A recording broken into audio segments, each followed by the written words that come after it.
네, 상승 출발한 국내 증시 이내 하락 전환했는데요. 오늘은 또 어떤 섹터와 어떤 종목을 살펴보면 좋을지 전문가님 모시고 의견 나눠보도록 하겠습니다. 오늘 신입석 전문가님 전화 연결되어 있습니다. 전문가님 안녕하세요. 네, 안녕하세요. 네, 전문가님 반갑습니다. 자, 이제 상승 출발을 했지만 하락 전환한 국내 증시입니다. 오늘 아무래도 뉴욕 증시와 유럽 증시 상승 마감한 영향을 좀 받을까 좀 기대 많이 했었는데요. 자, 현재 어떤 상황일지 복귀 한번 부탁드립니다. 네, 우리나라 지수는 크게 움직이는 걸 기대하면 안 될 것 같습니다. 네. 삼성전자, SK하이닉스가 지금 반도체 업황에 대한 기대가 좋지가 않잖아요.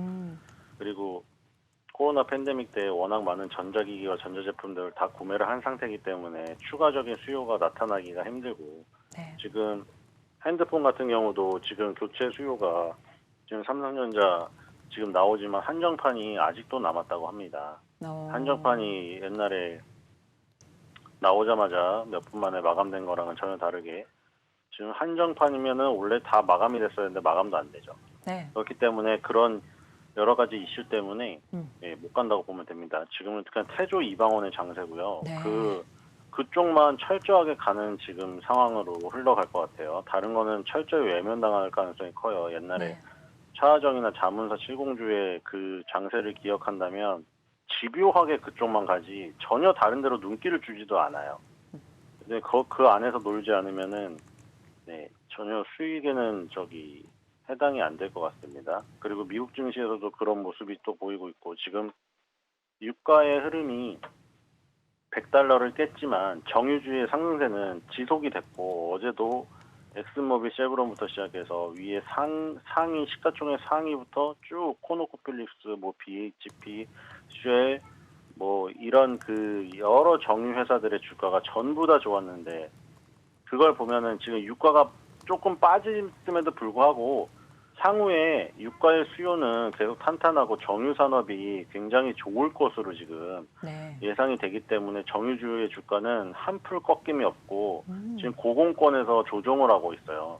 그래서 이제 정유 산업이 그렇게 지금 좋은 상황으로 흘러가다 보니까 당연히 대체 에너지에 대한 관심이 높아질 수밖에 없고, 기름값이 싸면 다른 것을 개발을 안 하겠지만 기름값이 비싸지면 태양광, 풍력, 원자력 다른 발전을 하기 시작하겠죠. 기름값이 비싸니까. 지금 기름값이 계속 비싸니까 다른 에너지들을 대체해야 될 에너지들을 찾고 있는 과정이고, 거기다 코로나19가 지나면서 우크라이나 사태까지 오면서 이제 그 에너지에 대한 러시아나 우크라이나의 그 싼 연료를 쓰다가 이제 다른 쪽을 찾아야 되기 때문에 그런 부분까지 지금 겹쳐가지고 에너지지의 흐름이 지금 당분간 대세가 될 상황으로 흘러가고 있죠. 우리나라도 지금 마찬가지고 겨울철에 혹한기를 대비해야 될 것이고, 지금 여름철 전력 쇼크도 그렇지만 겨울철에는 지금 유럽부터 시작해서 더욱더 지금 에너지에 대한 그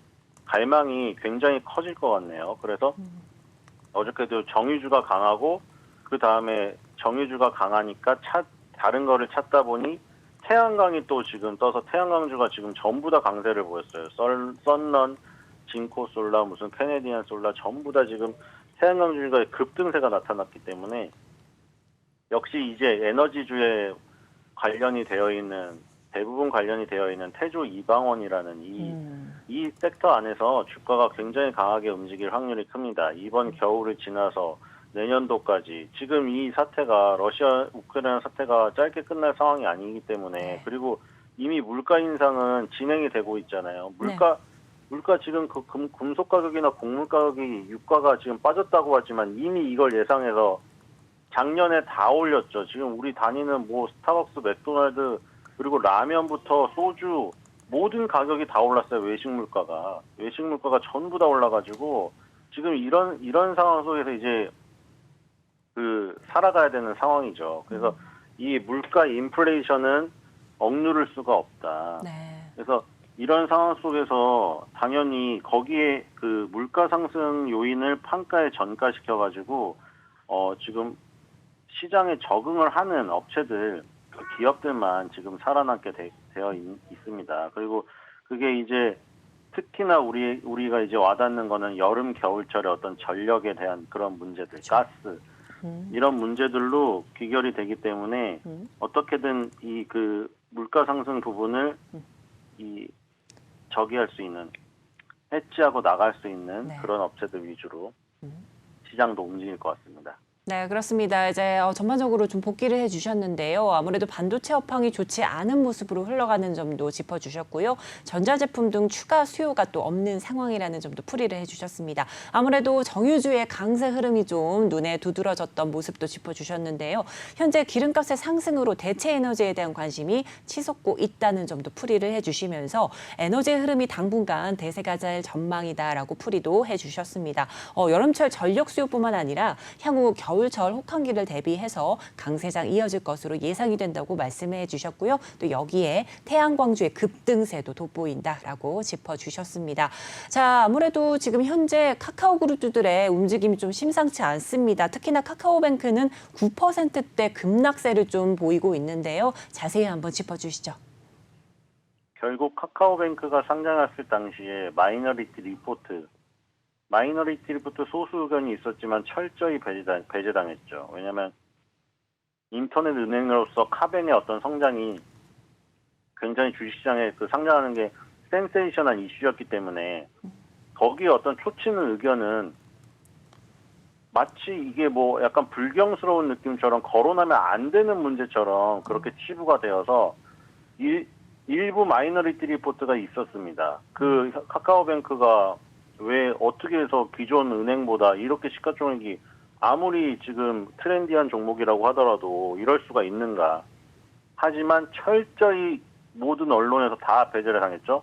하지만 지금 와서 보니 결국 카카오뱅크는 엄청난 공모가의 거품이 끼어 있었던 거고 지금 상황에서는 이제 그 엄청난 공모가의 거품이 껴 있음에도 불구하고 그것을 굉장히 좋게 받거나 아니면은 좋게 볼 수밖에 없는 환경 속에서 샀던 개인 투자자분들만 엄청난 피해를 고스란히 떠안게 되는 지금 상황이죠. 네.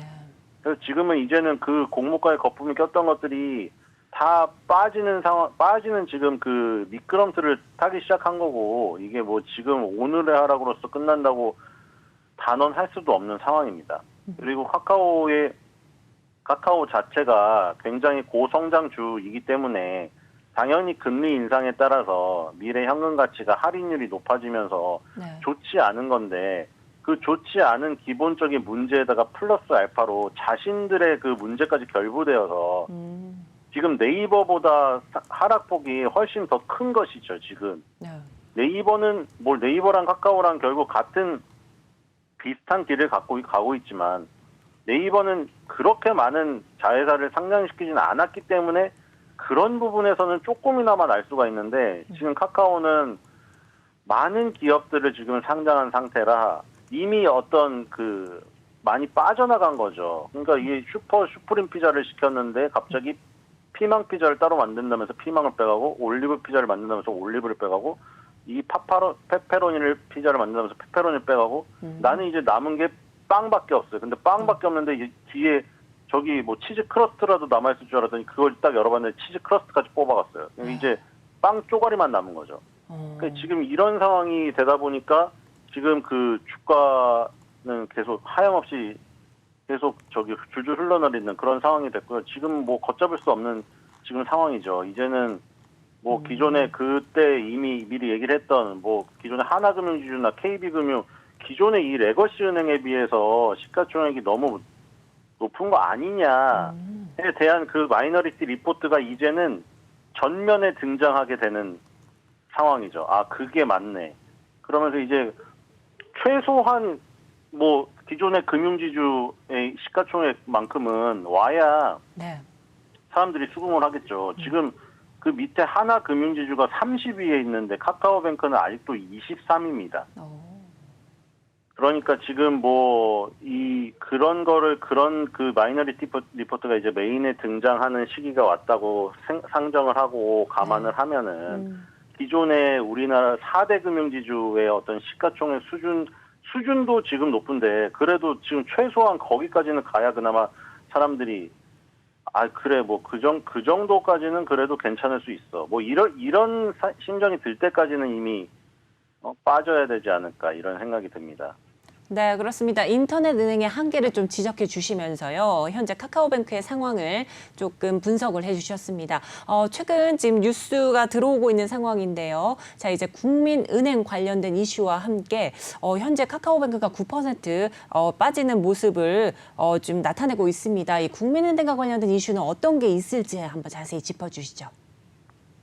네, 국민은행 이슈는 지금 확인을 해봐야겠지만 네. 지금 어쨌든 카카오뱅크가 인터넷은행으로서 아주 그냥 압도적인 실적과 퍼포먼스를 보여주는 거는 좋은데 네. 지금 문제는 너무 기존 은행에 비해 시가총액 자체가 저렇게 큰 게 지금 다 이해할 수 없다는 생각을 하고 있죠. 그래서 네. 보니까 간편송금 금지 때문에 카카오페이랑 카카오뱅크가 지금 저기를 하고 있네. 급락을 다 하고 있는데 네. 간편송금 금지 이거 법적으로 간편송금 금지를 했다는 소식으로 이게 빠진다? 물론 그 부분 때문에 빠지는 것도 있겠죠. 네. 하지만 근본적인 문제는 그게 아니고 만약에 이게 정말 간편송금 금지 때문에 빠지는 거라면 바로 내일이라도 아니면 오후라도 급반등이 일어나겠죠. 네. 근데 급반등이 일어날 가능성이 보이지가 않는다. 그거는 이 간편송금 금지 그거 하나 안 된다고 지금 이게 급락하는 게 아니라 기본적으로 카카오뱅크, 카카오페이가 상장할 당시에 이미 공모가가 모든 미래 가치를 다 땡겨가지고 공모가를 높여놨기 때문에 그 부분에서 이제 깎여 나가는 지금 흐름이다. 거기서 이제 네. 뭐 간편송금 제한 그거는 이제 급락을 하는 어떤 더 빠르게 하는 그 이슈가 될 뿐이겠죠. 네, 그리고 현재 좀 속보가 들어오고 있는 게 국민은행이 블록딜 소식을 한다는 소식에 이제 52주 신저가를 카카오뱅크가 기록하고 있는 모습인데요. 이 국민은행이 지분을 가지고 있는데 이 블록딜이라는 게 어떤 건지 한번 자세히 살펴주시기 바랍니다. 예, 블록딜은 뭐 시장에서 사고 파는 게 아니고 네. 이제 계약 관계 뭐 얼마에 어느 정도 수량을 팔겠다 해서 시간에라든가 이렇게 해서 기관에게 네. 통째로 넘기는 거죠. 근데 국민은행이 그러면은 블록딜로 팔건 뭐 시장에서 팔건 어쨌든 지분을 판다는 소식은 좋은 소식이 아니죠. 네.